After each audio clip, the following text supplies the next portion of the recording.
Hello, I'm Kads, and welcome to today's video. So this past month, Narma the Returned finally got the buff that she's needed for many years. I'm pretty sure she's been one of the legacy champions in the game from the start, and she's not been trashed all the time. She used to be useful, Demon Lord clan boss way back in the day, 5-6 years ago, early times in the game, but in the modern era, she was completely basically dead and useless, but she got the buff of a lifetime, and she's now become one of the best poison exploders in the game, and it finally allowed me to build my dream dragon team, as we'll see a little bit later. But yes, today's topic is going to be talking about Narma and her new capabilities and showing her off specifically in my new dragon team, and then talking about a couple of other areas where she might be viable, but we'll have to see the viability of that, in the long term. So let's walk through the buffed kit of Narma. My eyes are up here, the return. Starting off with the A1, it now has a 75% chance when booked of increasing the duration of all debuffs on the target by 1 turn. This used to be the chance of increasing a random debuff. I think it was like a 40% chance, booked to 60, something like that. Percent chance to increase the duration of 2 or 3 random debuffs, which is basically bad. So now it has a chance to increase the duration of all debuffs, which is of course a lot better. On the A2, this is kind of her new bread and butter ability, but attacks one enemy, has a 100% chance when booked to place a decreased attack on that one enemy for 3 turns, but it will also place a leech on all enemies, so AoE leech, kind of extremely similar, I should say, to Balar the Lost's ability with that, and then it also instantly activate all poisons on all enemies, and then as a bonus, it heals all allies by 25% of her max HP, so you don't want to build her with a lot of HP to take advantage of that aspect if you're dependent upon said heal, but obviously you're also going to be killing waves, with this ability, so they may, you may not be concerned about healing at that point, as we'll see. And then lastly, we have the A3 here. It has 100% chance when booked of placing 3 poison debuffs and poison sensitivity on a single target, which is the same as the way it was before. Granted, the cooldown dropped from a 4 turn when booked down to 3 turn, but the additional aspect here is that if the initial target is already under 3 or more debuffs, places 5% poisons and sensitivity on all enemies for 3 turns instead of the one single enemy. Now, the first thing I want to point out here is that I don't think that this ability after the buff is working entirely correctly, because there are many instances we may or may not see it. Well, we won't see it probably in the dragon run, but I can show you in Doom Tower where it just doesn't seem to activate. My sneaking suspicion here is that somehow, despite it being booked fully, it's still like the 75% chance, and she's just not placing some debuffs, and so it's a little bit weird. And the other caveat here is that I misread this the first time, where I thought that this was if the target is under 3 debuffs when she tries, or after she places hers, but it's if the target is initially under 3 or more debuffs. So if she's placing her first 3, she will actually not place these on an AoE, which is kind of unfortunate. So you have to set her up, if you want to take advantage or make her an AoE poisoner, you have to set her up with someone else who places 3 or more debuffs across all enemies, or multiple champions for that matter. So again, we'll highlight both of those issues in a little bit of a Doom Tower practice run. So lastly, on the passive here, she didn't have a passive before, so this is entirely new here. So when an ally is attacked, it has a 25% chance of placing a 5% poison on the attacker for 2 turns, and then whenever she's attacked, that chance increases to 50%. So thinking of Demon Lord clan boss, or just any boss encounter, I mean waves too, to a degree, but whenever someone gets attacked, there's a chance that you just place poisons on them. It synergizes well with her kit. She can place poisons herself as well as activate poison, so it just kind of all gels together very nicely. And then as a bonus here, enemies under poison debuffs inflict 5% less damage for each poison, stacking up to 25%. So you can effectively get the big version of strengthen across your entire team if you have a bunch of poisons on your target, and this does include bosses, so bosses would do less damage to your entire team if they're under enough, or I guess under 5 poisons or more. So now let's take a look at the gear that I have her in. Just because of my particular use case, I don't really need her to be super survivable. I initially built her in regen gear just to be conservative, because I hadn't really fully tested the Poison Explosion team in Dragon yet, and so I didn't know how robust it would be, and it proved to be extremely robust, as we will see in a little bit here. But the point being, I didn't really need to lock up my good, high accuracy regen gear on her, and so I downgraded her to Immortal, which is just a little bit easier to fit onto people. So her build is not super important, depending upon your progression level, of course, but if you're trying to make her a solo champion, champion. We'll talk about that later as well,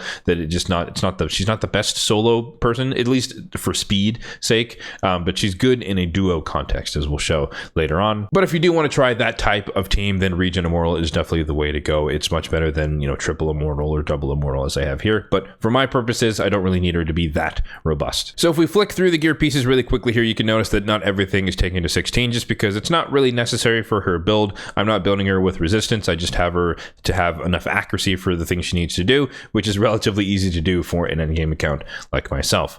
So we have accuracy on the banner, of course, with some survivability stats, some extra defense, and some HP. I did not go with the speed specifically because she is speed tuned in the dragon team, so I don't want her faster than what she is right now. We got a defense amulet with some accuracy and some resistance, but mainly just the accuracy was the goal there. We have a feral ring here with the defense with a lot of HP. Obviously her heal again on the A2 skills with her HP, so having a lot of HP is good, and I just wanted her to have some defense, some flat defense, because as we'll see, I have HP percentage across the board on the gloves and the chest. So the boots here, speed with accuracy with HP and some defense, HP on the chest, speed and accuracy once again, HP on the gloves, triple speed with some accuracy, ascended to HP. Then we have the shield here, speed, accuracy. We have the helmet here, speed, accuracy, HP defense, and then the weapon, speed, accuracy with some HP. So you see the pattern, speed and accuracy and HP. That's literally everything that goes into her build pretty much. And then for the total stats here, 84,000 on the HP, 3,200 on the defense, 256 on the speed, and then 415 on the accuracy. Now for the purposes of normal mode dungeons, you would only need to get upwards of 250 accuracy. For hard mode dungeons, you need 350 accuracy. I just ended up getting closer to 400 just because, you know, again, my gear being endgame, a lot of it is going to be, you know, double, triple rolls, etc. And so I have her up here just because I'm thinking of hard mode faction wars. Some of the later stages might require a little bit higher than 350 accuracy, so I opted to get to 400 and kind of stopped there. In terms of the relic, she currently does not have one on, but you could definitely run her in a golden elixir again if you're worried about her dying and getting low and whatnot. I don't have a blessing on her, so I don't have a star, and then her masteries are basically done at this point. You know, the last thing I would get is retribution from the defense tree, and you can see we're, you know, a couple more runs of Minotaur away, but I'm running low on energy, unfortunately, for at least for today. But yeah, I digress. I opted for the defense and the support tree since she is definitely a PvE champion. She has basically no use in PvP. You could opt to come down, you know, the left hand side of the offense tree, get War Master, but you know, it does a little bit of damage, right? 10% of a boss's max HP, or you know, or sorry, 4% of a boss's max HP. But you know, predominantly her job is to place and activate poisons, and the poisons are going to do a lot more than the War Master is going to do. So I opted for a build mastery selection more that kind of synergizes with her kit specifically to enable her to place and activate as many poisons as possible. So support tree, getting a little bit of HP, getting some of the accuracy boosting stuff, the debuff, the return meter from Arcane Celerity, Lore Steel for the stats, Cycle of Magic to reduce the cooldowns, Sniper, Master Hexer. Sniper increases the chances of her extending debuffs on the A1, as well as increases the chance of her placing poisons on the passive. Master Hexer, of course, extends the duration of any of those poisons. And then I opted for Oppressor. Again, we don't really need the extra accuracy from like Eagle Eye, and obviously we're not going down the offense tree towards War Master.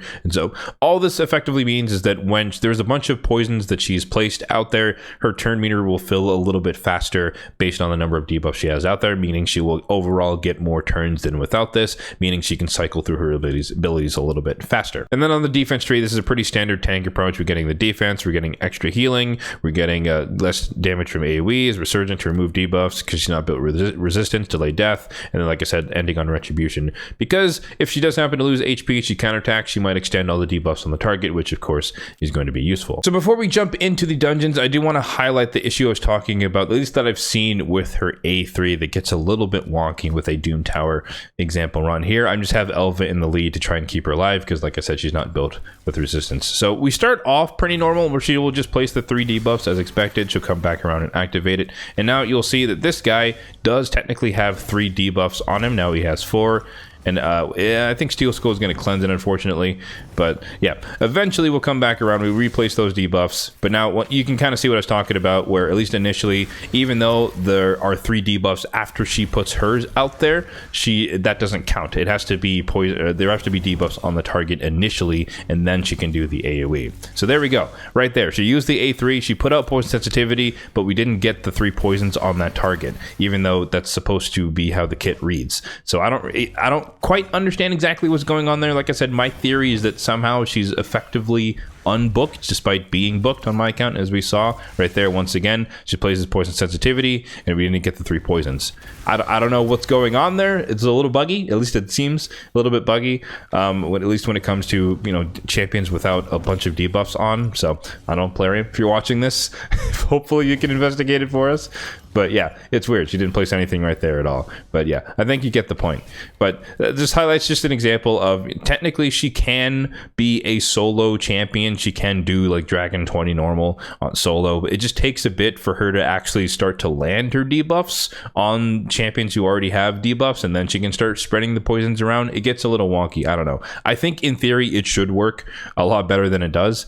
But for some reason, as it stands, she's just not working correctly, at least with the A3. Now, with all that said, that does not mean that she is not an effective champion in this area. It just means that you have to set her up properly to function properly. So I do think she's better off just in an overall a full team of poison champions, or just better off with some setup to make sure that she's doing what you would think she's supposed to do. So let's start it off with a Dragon 20 run. It should be relatively quick. Theodore is going to be in the mix as our 3 debuff champion. So now you can see there's 3 debuffs on everyone already, and so she activates, or she does her thing properly and comes back around and activates it instantly. And that's exactly what we want instead. So she's going to come around. There's three debuffs on the target already, and then she actually does the debuff spread, or not debuff spread, but she places the poisons on everyone, and you can see that's exactly what you would think she would do from the start. But for whatever reason, as we showed there in Doom Tower, just isn't quite working properly. But yeah, when it comes to the dragon bit, it works pretty much as it's supposed to, because it's a single target, and she's just a little bit better at doing that. I don't know. Again, Plarium, help us out, understand what's going on there. But yeah, we blasted through the waves relatively quickly, and this is again, or this is even without some sort of reset champion. Obviously that would be even faster. And yeah, she just cycles so quickly through her turns, placing poisons, activating poisons. And another thing they changed recently, like right before Balar the Lost entered the game, was they changed the interaction of Poison Explosion relative to I don't know if it's all bosses necessarily, but some of the normal dungeon bosses for sure. But essentially now when you deal a Poison Explosion damage, before it was capped to the 10% of the enemy's max HP, which kind of neutered the power level of it. It was basically the same thing as using enemy max HP, instead of it, you know, activating all poisons as they were. But they changed that now relative to bosses, and so they can bypass that cap, and thus you get credit for every single poison on the target. In most cases, that's not, you know, the best option, but in Dragon especially, it is extremely useful for just blowing through all of his HP. So now we have the full team for Dragon Hard Mode Stage 10. So we have a Calvalax in the mix, of course, as our primary poison placer AoE just by being on the team. We have Kaimar being our reset champion. We have Bad Alcazar being 1 poisoner 1. We have Theodore once again being poisoner 2. And we have Narma being the poison explosion champion. The other thing they did tweak recently when it comes to poison explosion is they did add in the capacity to incorporate the aspect of poison sensitivity, whereas apparently I didn't know this myself, but before, poison sensitivity did not affect the detonation of the poisons from poison detonation, but now it actually does. And so poison sensitivity amplifies the damage as you'd expect for poison activation. So I don't know, that seemed like it should have worked the entire time, but I digress. It's working how you would think it would work now. And so that is why we don't need a full set of poisons, or we don't need like a Dark Kale to extend the poisons, as you may have seen in some other poison explosion compositions. But in this case, we have 4 poisons from Calvalax, 2 poisons from Bad L, and then 2 more poisons from Theodore, plus poison sensitivity. All in all, being 9 debuffs across all enemies. So let's go ahead and run this. It's going to be relatively quick if all things go well. So I'll show you the team. I'll show you the AI override just in case you want to build a style of this team. So boom, instantly activated there. 6 seconds. We come back in. Calvalax places more poison. Reset. Battle places. Theodore places. Boom, she activates. 14 seconds, and we're through the waves. So yeah, very, very, very fast team. And in fact, I was actually able to get that badge for getting a sub 25 turn team. So this team actually enabled me do that. So in this team, Kalvalax may or may not survive. It kind of depends upon RNG, how hard the dragon hits the first time. But unfortunately for him, he only gets that one turn, because as soon as we get back around to it, he's stacked out with poisons and he dies. So yeah, blink and you'll miss it, and the run is over. So again, we'll run it again just for austerity here, but we'll quickly go through the A overrides again in case you want to build a team like this for yourself. So Kalvalax is the slowest on the team. He's at 236. I have him allowing him to use his A3 as need be on the waves, just because there might be, you know, 3% resist can happen, and then one enemy might be alive, and so he can just try to nuke them down. He is built to nuke, so that is a chance of that. When it gets to round 3, I just have him open with the A1. Ideally, he would just die. I'm also getting an extension of debuffs or poison debuffs on his A1, which would be handy in this case, because again of how poison explosion works against the dragon now. But if he does also happen to live, then I'll try to get another A3 as well, and just get some enemy max HP, because it scales with the number of poison on the target, which, as we saw, he's going to have a ton of poisons on him. When it comes to Kaimar, he does nothing on wave 1. We don't want to fill up a slot on the debuff bar with the sleep. Just we want to make sure it's all the poisons, and so he can A1 maybe get more poisons, but I don't have him built with crit rate, so does nothing there. Resets on wave 2, and then on wave 3 he just opens with the A1, and he probably won't be able to, well, definitely won't be able to cycle through these abilities, so it's less important what really settings you have there on round 3. Battle Khazar, opener don't use, and then, you know, eventually if he gets a turn, or when he gets his third turn back on wave 3, then he can play some more poisons, but again, that may or may not happen depending upon RNG. For Theodore, opener don't use on the AoE poison ability, but if something happens to survive and there's some poisons out there, then he can try and activate them with chemistry here. His A3, but unlikely, just because Narma is going to blow them all up, of course. For round 2, pretty much the same thing, except I don't want him used at the activation, because we want that available for round 3, and it's going to be reset by the Kaimar, so opener don't use on the poison placing. And when we get there to wave 3, just opener on the A1, a chance to place Brimstone, because I do have Brimstone on my Theodore, and then he'll come back around and activate poisons on the first tick. Obviously, when we first start the round, we're going to have the Kalvalax poisons, as well as we're going to have Narma's poison, so we'll get to in a second here. But for her, opener don't use on the activation. If need be, again, just if there's some straggler, we're going to play some poisons on that last person or last people. Same thing here, or same thing as Theodore here. We want to save the A3 for starting off on the boss with more poisons, but we're going to use the activation as needed. And then, as we mentioned here, opener with this ability. And then if it happens to go longer, we get some weird RNG going on that we don't extend debuffs and the activation doesn't kill the boss, then I do want her to prioritize activation after that.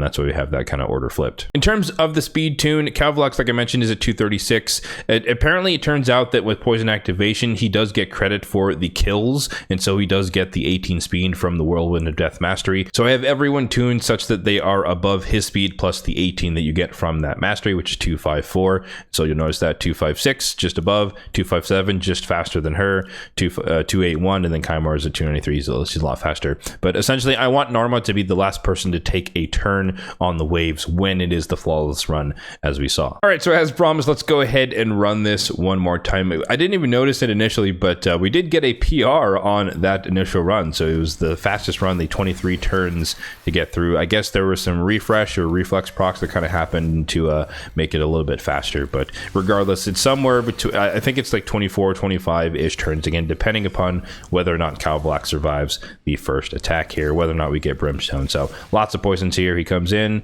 no extension there, unfortunate, but he did live, so we do get the A3. It's not super useful, but I do have Kaimar strip off the increased attack, which helps everyone else stay alive, but it doesn't really matter. Again, the dragon basically takes the one turn and then dies. So, you know, it doesn't really matter, but, you know, it helps just in case we happen again to get some bad RNG. If something goes wrong, people get we get a bunch of 3% resists and we don't get the perfect run here. And so that the rest of the team is a lot less likely to die. Granted, they're all built relatively tanky, so that shouldn't be a problem realistically speaking. So really quickly, I'll just highlight the builds on the rest of the champions on the team. Obviously, we took a deep dive into Narma's gear herself, and the gearing of the champions is not super important just because of the nature of the reset here with Kaimar. So they don't need to be super tanky, super survivable and whatnot, and so their gear kind of reflects that lack of capability. So not everyone's not built in regen and whatnot, because it doesn't really matter. The dragon takes one turn. So Kymar here, just because I lucked out on pinpoint gear, I built him in 4-piece pinpoint, but he has a bunch of perception. So he's kind of like arena flex. I don't use him as much in the arena anymore, but the pinpoint was there just in case, does some polymorph and whatnot, but double perception beside that. But 60,000 on the HP, 3,300 on the defense, 293 on the speed, as we saw, 600 on the accuracy. I do have a Molten Death Bell on him. That's more for PvP applications, a little bit extra accuracy. He is mostly booked. I opted to skip the 4 damage books on the A1, got really lucky. I got the sleep cooldowns and the Seal of Magic cooldown, and I just saved, I guess, four legendary tomes. Sweet. We like those.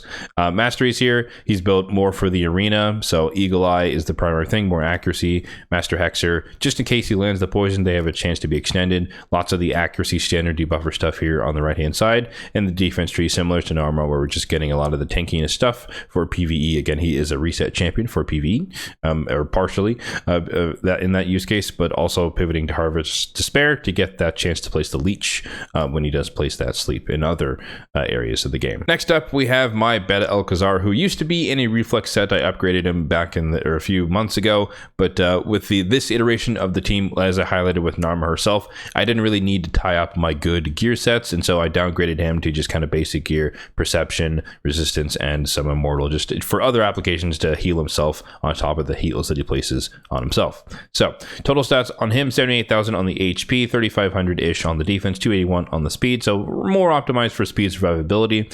High resistance for relative to PvE, so he's not going to get debuffed. He can always cleanse. I do like my cleansers to have enough resistance in PvE content. And then 350 on the accuracy to land the debuffs in a hard mode dungeons, of course.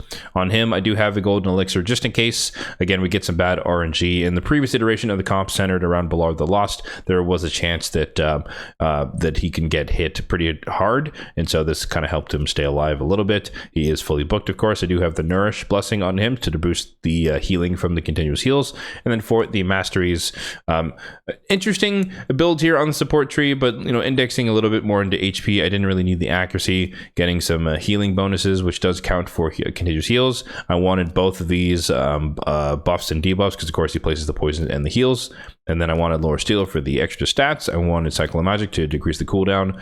And then I wanted the Y split of Lasting Gifts and Master Hexer, of course. And then ended on the Eagle Eye again for the accuracy. And then to pull off the high resistance, high accuracy build, unfortunately for him, I did need to get Eagle Eye. But you could make the same argument that I made for Narma. If you can get the stats you need on him, the Oppressor might be a little bit better. War Master can work as well, but again, his primary damage source is the poisons. And that's at least my line of thinking. Here on the defense tree, pretty standard. Once again, just the straight tankiness stuff. And then a little bit of chance for turn meter there if people are crit. Next up, we have my Cavalax, who I do use, of course, in Dragon, but also in Spider. That's why he is built with, a decent amount of gear and some damage and a Savage set nonetheless, and Perception as well alongside it. Total stats here, 6,500-ish on the attack, 35,000, on the HP, 236 on the speed, as you saw. Full crit rate, 255 on the crit damage, then 382 on the accuracy. Again, high enough accuracy to land his poisons in hard mode dungeon encounters.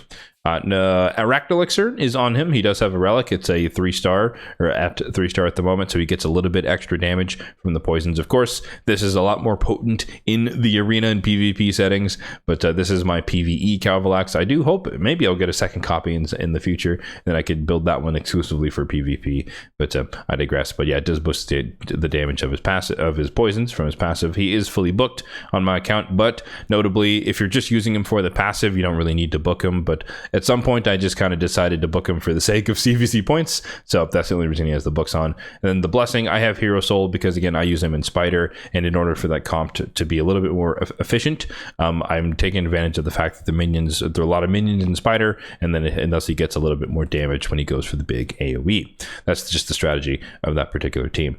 And then for the masteries, to kind of facilitate that, Flawless Execution is the way I went for the tier 6 mastery on the offense tree. tree. Blood Shield was just our conduit to get there. Cycle of Violence to decrease the cooldown, and then just kind of optimizing for that, again, that big first enemy max HP hit, which is his primary use case in that spider team. And then support tree, pretty standard debuff for masteries here, hugging the right hand side, ending on sniper, increase the chances of extending to poisons on his A1, as well as placing poisons with his passive when he takes a turn. Obviously the initial poisons are what they are. And then of course Master Hexer to extend the duration of any and all poisons that he places. And then lastly, we have my reworked Teodor. He basically stole all of Battle Khazar's old gear, more or less, but reflex here, perception. So now he has reflex on. This is more optimized because I do use my Teodor in actually 3 dungeons, believe it or not, but he's useful on Spider for HP burn activation, of course. Yeah, use him in Ice Golem for HP burn activation, and then now, he's always been a dragon, but now he's in the dragon team as well. And so reflex doesn't really matter there, but this is mostly for Ice Golem with that in mind. So decrease the cooldown of the HP burn activation, just speeds up the run. I haven't tested it yet because I haven't had an Ice Golem tournament, but the idea is that it would speed it up. Anyways, I digress.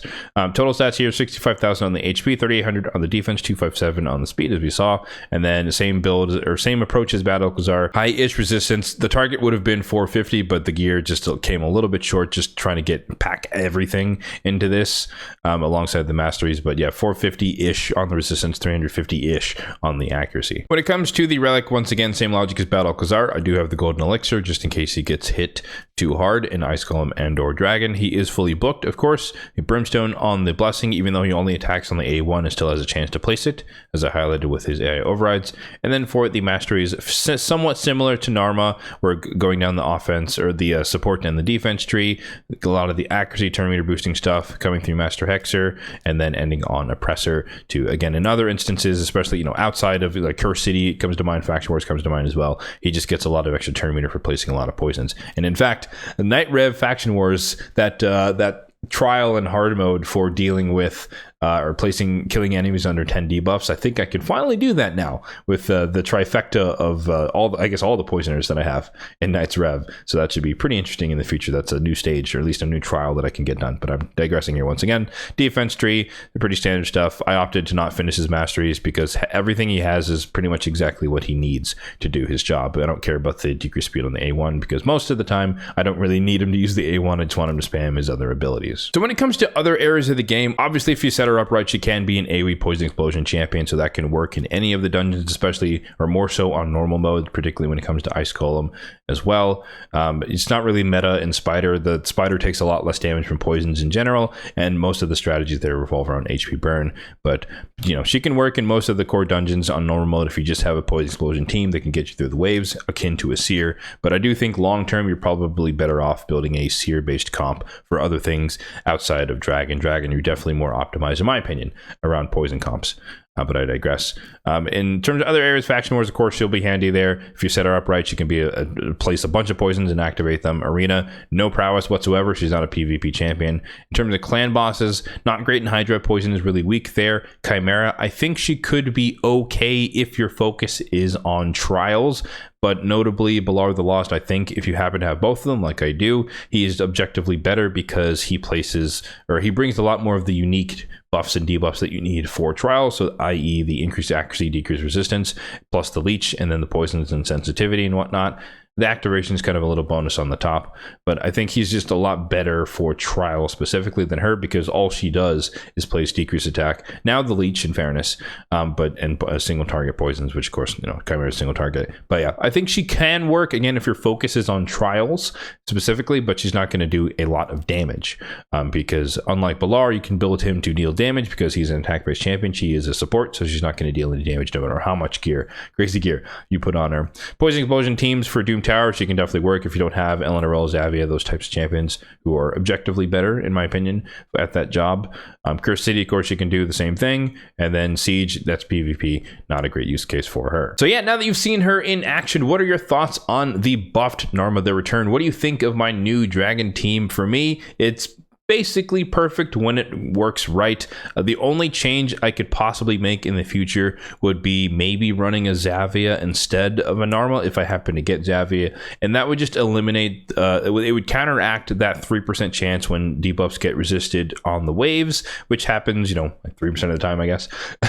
But if and when that happens, because Zavia is built or will normally be built with damage, she would just be nuking the waves on top of activating the poisons, and so her little bit of damage should be enough to kill whatever might be left, and thus you would save that time in terms of just kind of having to wait and let champions cycle through A1s and whatnot to kill the last straggler on the wave. So it would eliminate that aspect of it, but that's pretty much the only change it would make to the team in the future if I happen to get Zavia. But for now, I always plan my account on who I have, and so who I have right now is Narma the Returned, so she's on the team, and it's a pretty decent upgrade in terms of its speed and efficiency for my team. My old team was somewhere between, I want to say the best run with great RNG was like 51 seconds, but on average I would say it's closer to 60 to 90 depending on RNG. But there, as you saw, we're pretty much getting it done sub 40 most times, worst case somewhere in the 40-second ish range. So pretty super solid and consistent team. The one caution I will throw out there though is that she does require a lot of books, and you do need the books to maximize her effectiveness. So 4 on the A1, 6 on the A2, and then 6 on the A3, which is a grand total of 16 books. So very expensive champion, I would say, in terms of books to book out. But as you saw, she can definitely do some work in Poison Explosion team. So if that is your goal and you want to set that up, then she's definitely worth booking, in my opinion. So yeah, let me know your thoughts on her in the comment section down below. And as always, if you did enjoy this video, then be sure to hit that like button down below. It really does help out the channel. And feel free to hit the subscribe button down below as well, if and only if you're enjoying the content overall on the channel for more content just like this one in the future. Thanks for watching and have a good one.